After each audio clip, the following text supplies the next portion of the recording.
Bonjour, je suis Isaline et je vais vous présenter votre espace Vite.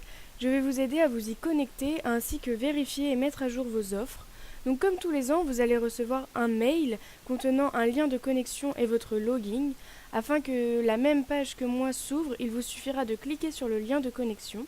Faites attention cependant à ce qu'il s'ouvre bien sous Firefox ou Google Chrome, car ce sont les seuls moteurs de recherche qui nous permettent aujourd'hui d'accéder à l'espace VIT.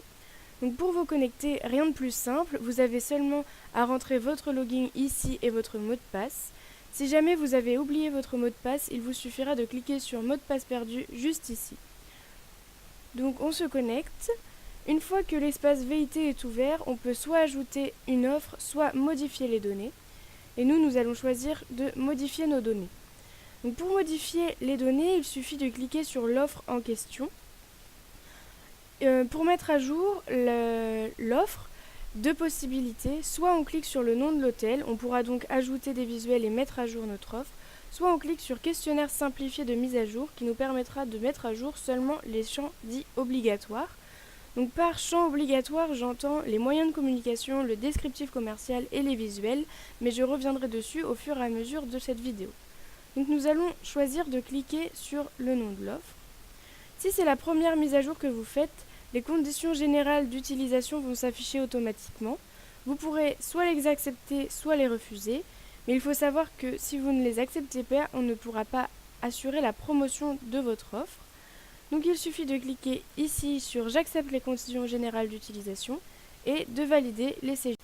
Une fois que les CGU sont signés, comme vous pouvez le voir, l'offre s'affiche et donc la mise à jour peut commencer.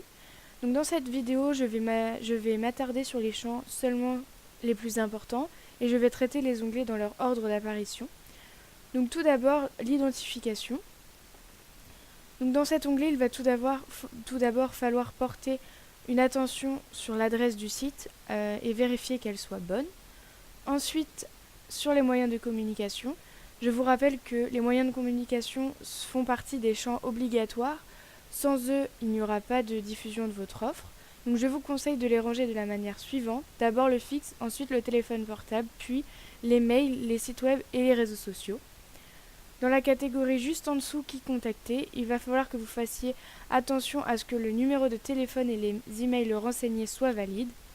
Et enfin, le dernier champ important dans cet onglet est la description commerciale, qui fait elle aussi partie des champs obligatoires. Elle devra être donc soignée car le client va se faire un premier avis sur votre offre grâce à cette description. Avant de passer à l'onglet suivant, je vous conseille vivement d'enregistrer ce que vous venez de faire pour éviter de perdre les modifications réalisées si jamais une panne de réseau survenait. Donc nous pouvons maintenant passer à la catégorie accès localisation. Donc tout d'abord, vous allez pouvoir renseigner les moyens d'accès à votre offre. Donc par exemple, si pour venir à votre hôtel, il faut utiliser l'autoroute A84 qui se situe à 15 km de votre hôtel, c'est ici que vous allez pouvoir le renseigner. Ensuite, dans la partie localisation, vous allez pouvoir donner une idée à votre client sur la situation de votre offre. Donc si elle se situe à la campagne, vous avez juste à sélectionner à la campagne dans le type de localisation et d'inscrire un 0 dans la colonne distance. Donc on enregistre et on se rend à l'onglet suivant. Donc dans cet onglet, vous allez pouvoir renseigner les moyens de communication spécifiques à la réservation. Donc comme vous le voyez sur mon écran, il y a un lien renseigné, mais je tiens à souligner que ce n'est pas le lien vers le site de l'offre, mais le lien vers le site de réservation. Donc on enregistre et on passe à l'onglet suivant, l'onglet accueil. Donc c'est dans cet onglet que vous allez pouvoir renseigner les horaires et les dates d'ouverture ainsi que les jours de fermeture. Donc je vous conseille d'abord de commencer par renseigner la zone texte, puis ensuite de venir remplir le tableau juste ici. Donc si votre hôtel ouvre le 15 avril, il vous suffit d'aller dans la colonne date début, de cliquer sur le petit calendrier comme je le fais actuellement et de sélectionner la date, donc le 15 avril. Le fonctionnement est le même pour la date de fin.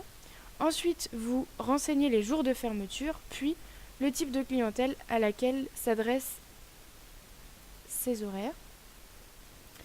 Pour remplir les horaires, vous cliquez sur cette petite flèche et ensuite il ne vous reste plus qu'à remplir les horaires manuellement.